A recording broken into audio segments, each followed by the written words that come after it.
welcome to new podcast for Total Croatia News. The Asylum with Borna Sor. Together with us are Scott and Goran, and they're gonna be representing Croatia on the TechCrunch in San Francisco this year. So let's learn a little bit about what you guys are doing. As I understand, this is a new business-to-business platform, but please lead the way in explanations, okay? I bet there's a lot of people listening who are really interested in what's happening, but kind of need a little bit of more info. So what is business-to-business platforms, and what is your specific platform? Yeah, every company in the world, whether you're Total News Croatia or us or the biggest companies in the world, need what are called digital services. Digital services is a huge range of stuff. It's everything from website design, digital marketing, all the way to how do I use new technologies like blockchain and machine learning, etc. So every company in the world needs these services, and there are hundreds of thousands, well north of 1 million digital agencies around the world that want to provide those services. Our business is to connect the companies to the agencies. We want to make it possible for agencies and companies, regardless of where they are in the world, whether they're in Croatia, whether they're in Macedonia, to be able to find business partners in other parts of the world. Okay, you mentioned earlier before we started shooting that it is like a dating app in a way, in a sense that it's about basically connecting people who need to find a common. Yeah, it's market common. Is it? Can I just be a part of the group, or is it only strictly for professionals?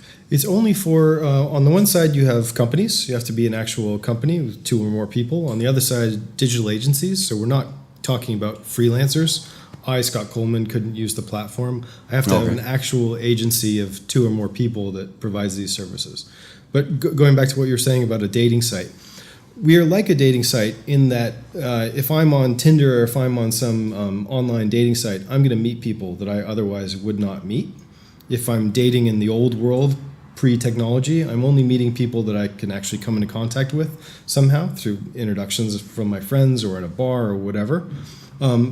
Online platforms allow me to meet people that I wouldn't otherwise meet. And that's the idea that we have. It's to make it possible for agencies all over the world to find other companies all over the world that they might not otherwise meet. Okay, cool. But tell me, Goran, how come a Croatian company is going to San Francisco to basically represent itself on TechCrunch? Is it something common? Because I never heard about this before. I mean, usually, this is a new thing happening in Croatia, right? I mean, it's kind of new. We already had some successful projects going to TechCrunch and representing Croatia.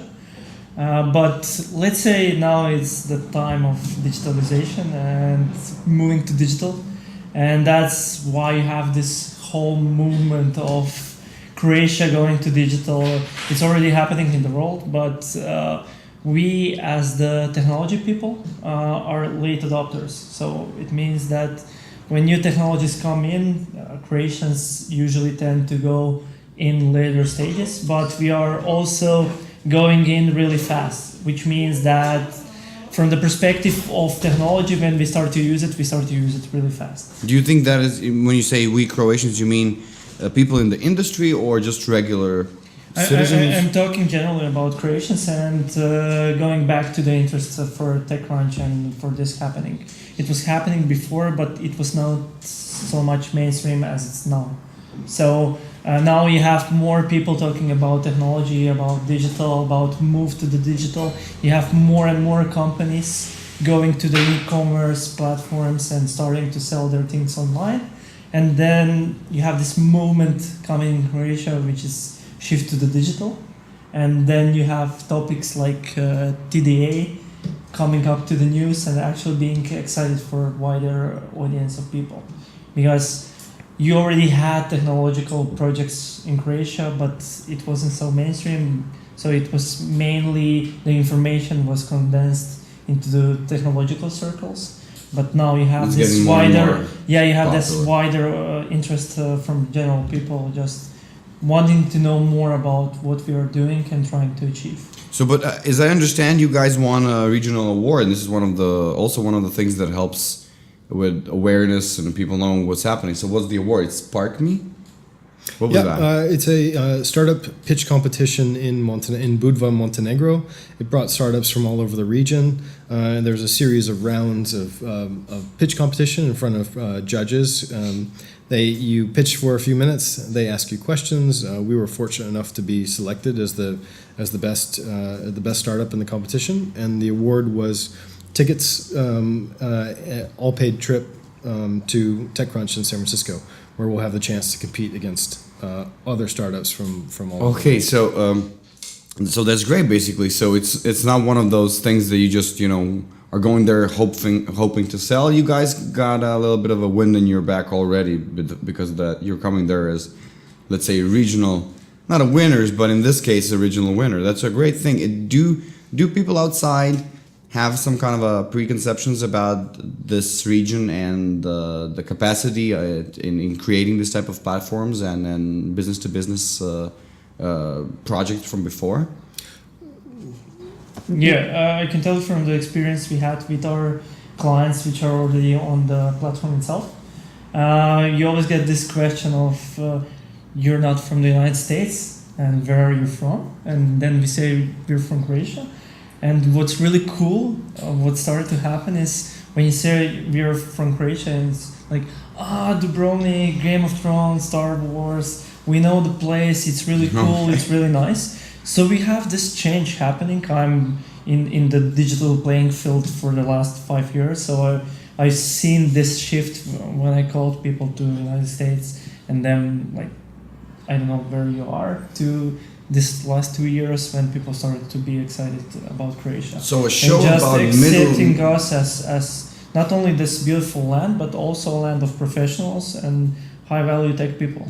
That's great. So yeah, basically the show about the Middle Ages is promoting Croatia even in the digital sense. That's great. But you also have increasing acceptance of startups and companies in Croatia on the international stage. So what we saw today with Remots getting financing from not just Porsche but other major investors, and there are other serious Croatian startups that are now starting to access international funding. So the country has an image that is growing and improving all the time, and we're hoping to be a big part of that. Okay. Let's go through the process of just a little bit. So you have an idea and you start working on the idea, and the idea apparently is working, and you start with what, just a few people? How did it start? How did you guys together start it? Because it seems to me you don't have a Croatian accent, so I'm trying to create one, but so far not so well. So Scott, you're originally from California, right? Yeah, I'm originally from California. Like many of the foreigners in Croatia, I'm Hrvatski Zed. Okay. My wife is Croatian. We moved here 2 years ago. I met Goran a couple of years ago now, and he had a really great idea, and I thought I wanted to be a part of that too. Unfortunately, he decided to bring me along. But you should probably talk about the genesis of the idea. Okay, Yes. so how did the idea start then? Yeah, the idea came in 2011, when you didn't have this move to the platform site. At that moment, I was working in IT industry. I was working as the head of IT department, which was doing more hardware stuff, like servers and that stuff, than software stuff we are doing now. Which meant I was looking for a way for professional people to outsource their services not geolocationally based. So the whole premise and idea was use the internet, use the services that you can offer, not geolocationally biased. So one really cool thing about digital services is that they're not geolocationally biased. And in 2011, I had the same idea just for the IT services. When I moved, Biased, when you say biased, you mean culturally biased? Or No, I mean locationally biased. Location biased. So, for example, if I'm a digital agency in Zagreb, I can hire somebody. I can hire, I'm looking at companies from Zagreb, which is wrong, because a digital agency from Zagreb can offer its services to the parts of the world where you have actually the expertise. The expertise being if you speak the language. For example, if you have an agency which has us here, we talk English, I think really okay, good. And then we can offer our services to foreign markets. So the digital agency can work, for example, for United States, Canada, UK. We can work with Nordic countries. So you're not locked down to the location your people sit in the office. Because digital services like web development, social media marketing, AI technologies, blockchain is not something that you have to be like connected down and tied down with your client and meet with them each day. Now you have this really fast internet nowadays, and you can meet via Skype, via Hangouts, and just have these meetings with your clients without the need of physical connection. And plus, That's as I understand, geolocation locked. it helps coming from a country that is having a little bit of a either lower taxes or a lower or let's say it's a cheaper workforce in a sense. It sounds like a bad word, but it's not. I mean, Croatia is more competitive, I guess. I can tell than from my Italy, personal in a experience, sense. if you like. Yeah. And I would never go with a price point as a business vertical, because if we are talking about knowledge, Croatia is actually really good from the technological perspective. So we are really high when we are speaking about the knowledge of, for example, social media, web development, technologies like that. And we shouldn't lower our prices because of that. So when we are, for example, we personally competed for foreign clients, we didn't go down with the price. We had the same price as other local agencies had.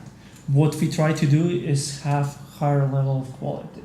So what we needed to do is, you as an agency from Croatia are in Croatia. So that's one huge minus that you have. You're not local. So you have to explain people, it doesn't matter that we are not local. We actually can provide a higher level of quality towards you as a client than someone locally can.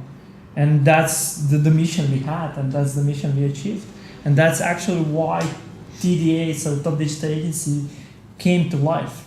Because it was proven from our own knowledge that you can have higher levels of quality without the necessity of having the lower price and get the clients abroad. Okay, so that's cool. how you basically reached out for the first time, and it worked. Yeah. And people responded. People didn't have a I guess, how did you say bias? Geolocation bias, Yeah. just right. I think what's cool about it, so Goran has a digital agency. They realize that they can provide services to a company in San Francisco just as well or better than the other agencies that are in San Francisco. But they struggle to actually meet that company in San Francisco. How will a digital agency in Croatia actually come into contact with them? So what was cool is that he decided, okay, I'm not just going to create a solution for my own business. I'm going to create a solution for other agencies in our position all over the world. Because everybody's having the same problem. So the idea is that if the platform works, and we know it does, you can make it possible for agencies everywhere to do more business all over the world. You're democratizing the world. You're flattening the market. So that you're basically enabling people with knowledge to just get enough reach and contact that will usually be hard. And I can understand. And also, if you're looking for somebody as well, you have to invest into investigating the local market. That's everything extra, and you just need somebody for a specific, let's say a specific thing, a specific campaign or whatever. So there's that side of it too. Imagine you're the company in San Francisco. You need a digital agency. You shouldn't just be limited to the ones that you know who are on your street. You should be able to source the entire world for those digital agencies and find exactly the right business partner. And what was missing was a platform that could help you do that. And that's where we come in. The connection point. So this is great. And you guys started, but you were telling me it's going really great. So is it, I mean, I'm watching Silicon Valley. I don't know if a lot of people are watching Silicon Valley. I guess you guys are watching Silicon Valley, right? Yeah, do you recognize yourself in that a little bit, in a sense? So you're, let's say you're expanding now. So what's happening right now? You started with, what was the amount of people, and what's happening right now? I mean, thank God people left home because it was really crowded and busy here, and so we can talk in peace. But what's happening? We started actually with 2 people and scaled from that, and now we are more than 24, 25, and we are bringing new people each day almost. And the really cool thing I think we are doing is not only bringing in different types of people, like developers and marketing people and actually analysts and stuff like that. We are also connecting people from different parts of the world who live and reside in Croatia. So, for example, we have people here in the company who are from United States, who are from Canada, who are, for example, from Bosnia and Herzegovina, who are from Africa. So now we'll have maybe one additional person joining us from India. So we have internationals, and I think this is really a cool thing for us because we're trying to do the same thing with the product we have. So we're equalizing the whole playing field. Yeah, I mean, it's interesting. It's turning into a digital company, an international company, because of the international idea. But that's great. But can you guys tell me a little bit about what is the type of people who are coming and working for you right now? I mean, I guess it's a specific type of knowledge, or because we're hiring for all parts of the company. So we need people who do literally everything. But in general, if there's a profile of the people they're working for, they're young, smart, driven, hardworking people. And for me, as you know, I used to teach at a university in Croatia, and one of the things that I always found frustrating is I had so many smart, hardworking students who had a hard time finding jobs after they graduated or while they were in school. And what I have found personally really rewarding about this is that we're creating those types of jobs all the time for those people. And that's you're right. You're right. It is a big problem. A lot of people think that they cannot go anywhere and work after college. And they shouldn't, because there is talent. There are really smart people in the country. I was really impressed by the level of my students, and their will to work hard. And all they need is an opportunity to do that. And it's really cool for us to be able to provide that. No, that's great. I mean, you guys are planning to move, I guess. The expansion isn't done yet. Yeah, we are growing by the minute, which means that our little space is becoming more tight and tight. Yes, there's a line of people in front of the building waiting to be hired. So we have this new things happening to us, and also what's really exciting about what Scott was talking about. One thing additionally which we are providing and trying to provide in the future is just an exciting idea. So we believe that the people who come to us and who are actually with us, our like selection process looks much differently than many other Croatian companies. Give me an example. Yeah. Because when somebody comes to us and we have an interview, we have a 30-minute slot. We are usually talking for 25 minutes, and like the people who are coming to us are talking about 5 minutes, because we wanted to share the mission that we have, trying to help the world to get geolocationally unbiased and help agencies all around the world. And we want to share that message to you and see if you share that value with us. And if you share, we already know that you're a smart person. The only thing we want to see is you recognize yourself in the mission we have. And if you do, you'll be a great fit. And if you don't know something, if you're like a young person who doesn't have real world experience, that for us, that's the smallest problem ever. Because it's the drive we are looking for. So if you have the passion, if you have the drive, if you recognize our product as something that can help the world, then you're the perfect fit for us. Is this something that came to you just originally, or is there some type of a mixture of American work ethics and Croatian work ethics? It's an interesting combination, because you guys, I guess. So actually, the very first meeting we have with people when they come into the team, we talk about the culture that we're trying to create in the office, and we think it's possible to have a culture where everybody loves coming to work, where you have good friends, where you get along with everyone, where you also work hard, and where high levels of achievement and success are a standard expectation every day. And that is completely possible, but it just requires constantly working on the culture and having everybody really believe it, not just believing in our mission, but believing in what we're trying to do internally in terms of culture. And I think honestly we're trying to create the best work environment in Croatia, and so people far respond good and to people that, people respond to that because it is possible to have a great working environment. And I think if you ask the people on the team, they enjoy working here. We'll ask them later when you're not listening. Then we'll fire them. Fired. Only anonymous tips. Yeah. Whistleblowers. No, that all sounds great. So what's happening now? You guys are going to San Francisco when? When is this? September? September. Okay, so what's going to be happening there, and what do you expect? Well, what do you expect in a sense of, give me optimism. I believe that we're in the company have this mindset of just deleting any bad mindset that we have.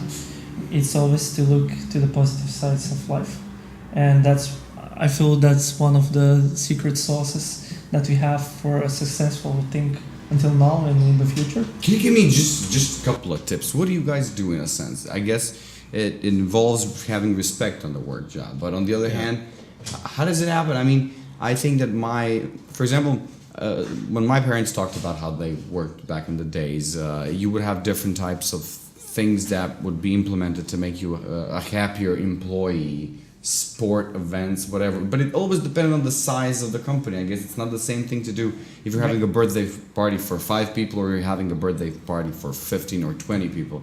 But what's happening? I think me personally, I can tell you for the size you're at now.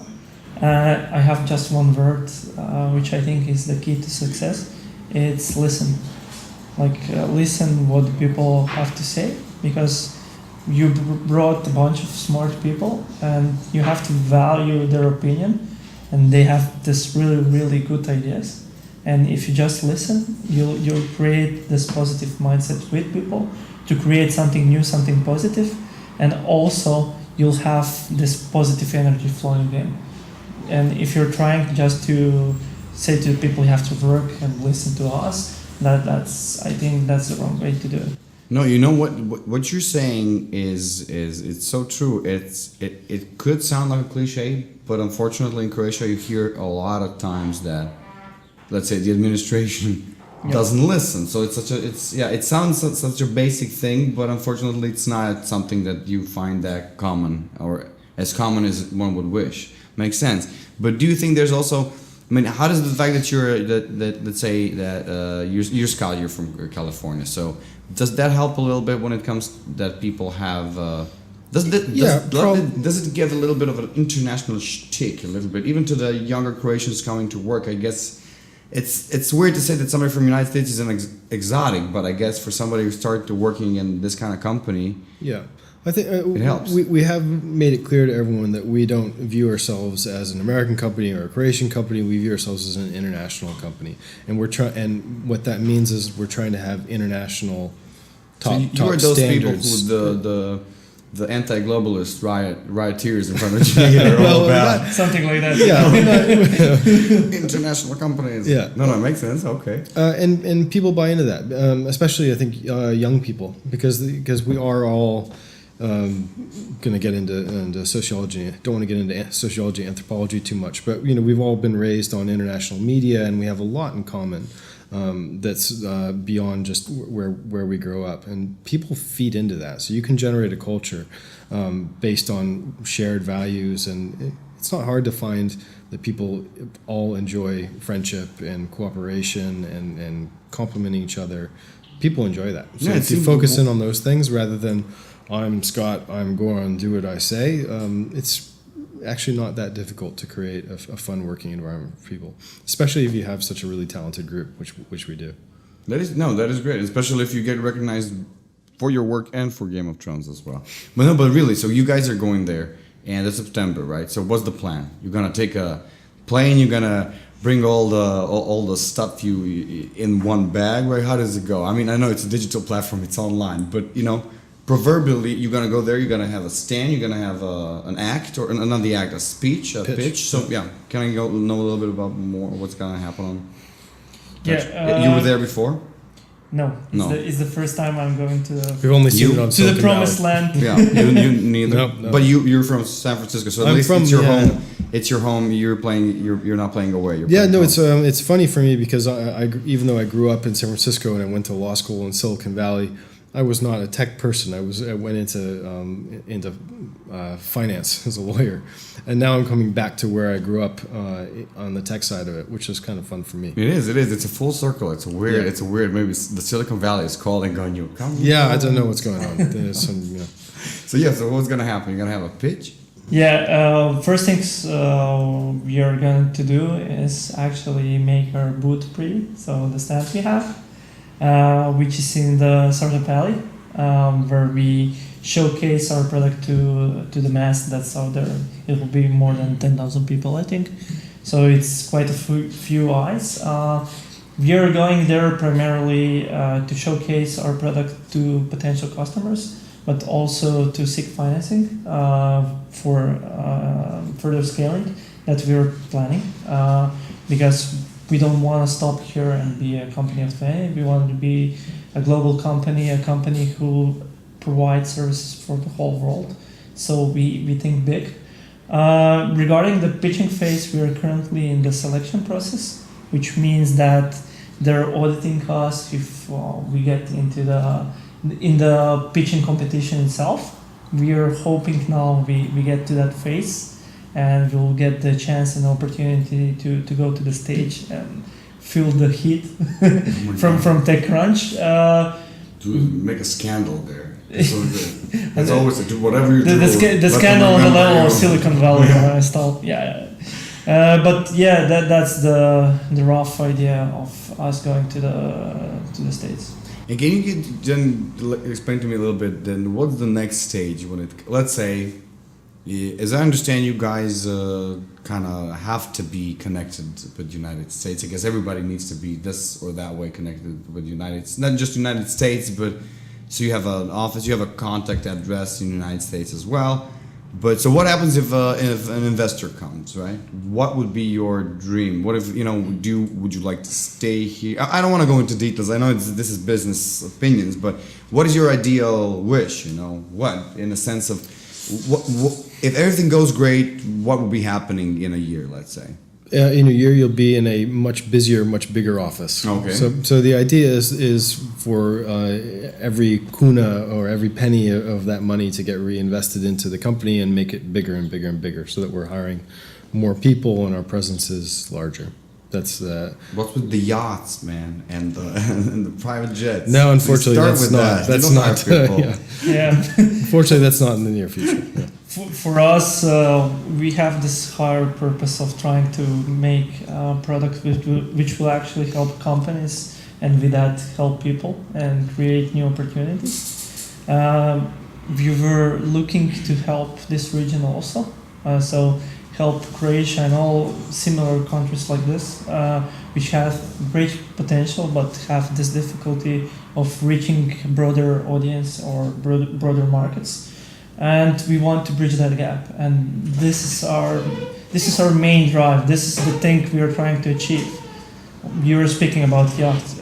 This is just a byproduct of everything. So we firmly believe that we want to help to expand the market and to make this digitized nation of the global nation of people, and the global nation of companies in one niche.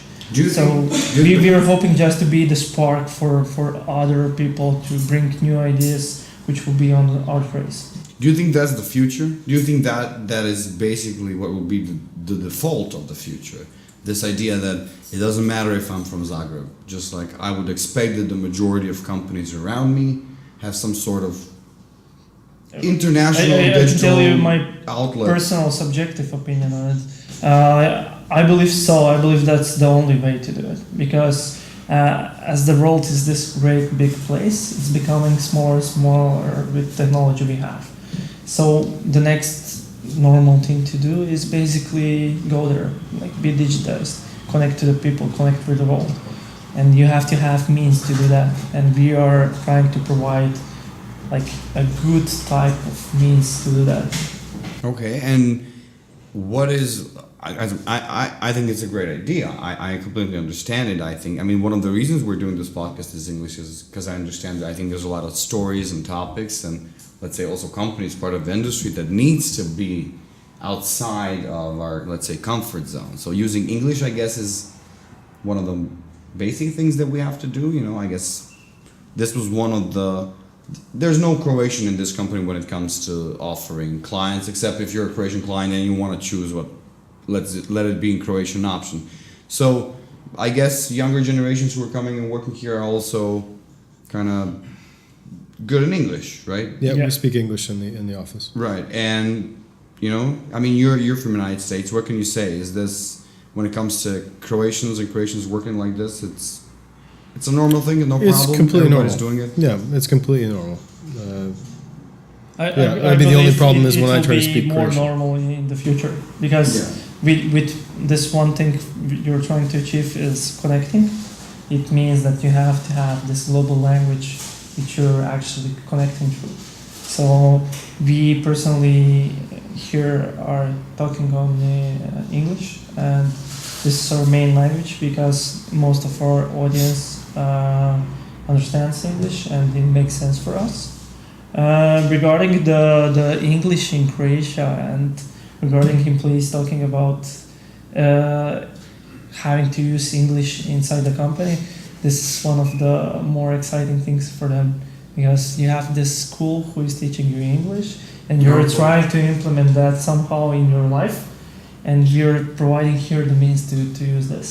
And it's really an exciting No, it's thing. helping. Yeah. I guess it's the best school you can have. Come work here and learn English as well. Yeah. No, that's amazing. But because the question was connected with the fact that, do you guys think that you're having enough of, let's say, understanding from the government and society, or is something that it's lacking yet? I mean, let's put it like this.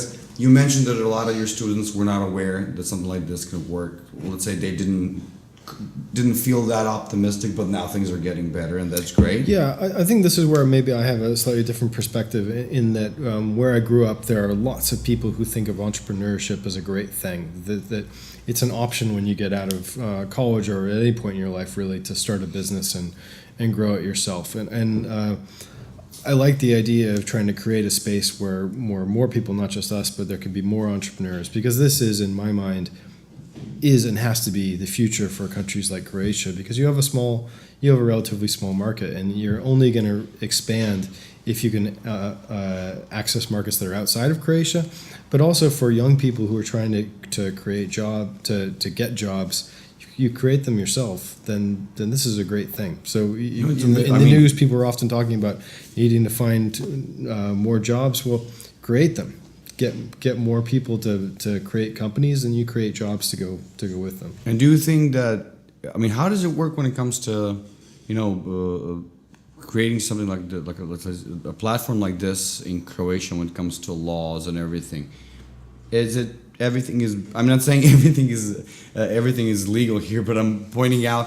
Do you guys ever met with the problem when it comes to government and laws that they didn't have an understanding what's happening, or that I mean, problem of with course you have that problem, but I think you have that problem wherever you are in the world when you're trying to do new stuff. No, I wasn't trying to specifically criticize. I was just asking because you mentioned, I guess, that we're kind of late bloomers when it comes to technology. So I would kind of think that when it comes to law, dealing with technology, I can tell you problem. firsthand, we are still, from the law side, really rigid about how we implement laws into daily activities. So this is something that will need to change in future. So the country itself has to be much more dynamic and proactive, coming with new laws, because you have this really dynamic thing happening. Technology is really a hugely fast thing, so everything is happening from day to day. And you have laws and you have structures who are really, really slow and rigid, and that needs to change for us to be able to grow as a society and a country. So this is the challenge for the country itself. It's for us as entrepreneurs to overcome this let's say tasks we have now and challenges we have to face. So You were not scared by the GDPR. no, So I mean no. you always have something happening. You already had privacy policies in your European Union and also in the United States, which were in effect before GDPR, which people didn't know. So it was already there. GDPR is just mainstreaming the importance of private data and that type of data. It's, if you're doing the right way, then you don't need to be scared. You just need to adapt. No. Listen, guys, I think that is, unfortunately, you have to go soon because guys are incredibly busy. That's the thing. And working non-stop. I think it was a great conversation. I think people need to learn a little bit more about this. So I'm gonna keep in touch with you. Basically, I hopefully we can do a rematch a similar podcast after, let's say in October, after you guys come back from San Francisco, because I think Sounds great. it's an ongoing story. This is, and I wish you all the best, because I think this is the type of stuff that people in Croatia really don't think about. They don't really think about that. Even when they're not really optimistic about the reforms that we do, there's a certain amount of change that is constantly happening. It doesn't matter if you think that the government is not working today or it's not going to be working tomorrow. You cannot stop the development in the world. And I think what you guys are doing, it's one of those things where, nobody went, into school and said, now you have to do this and you have to do this, and basically no politicians came around saying, we're missing a business-to-business platform. Can you please do it? So I think you're doing an amazing job showing how, there's a constant new development. And I think if you guys, people who you employ are probably the happiest when it comes to that kind of stuff. But it seems that they're not just happy because of success, but because this is something new. And I'm so happy. So everybody, thank you for watching this episode. Please like, subscribe, follow what the guys are doing. And if you're in San Francisco in that kind of, what is it? You don't know September. the date. September. Yeah. First week September. Yeah. Go there, support the guys, make them embarrassed, okay? Whatever, it doesn't matter. So yeah, thanks Be very much. embarrassed already. Goran, I wish you all the best, guys. Thank you. Thanks very much.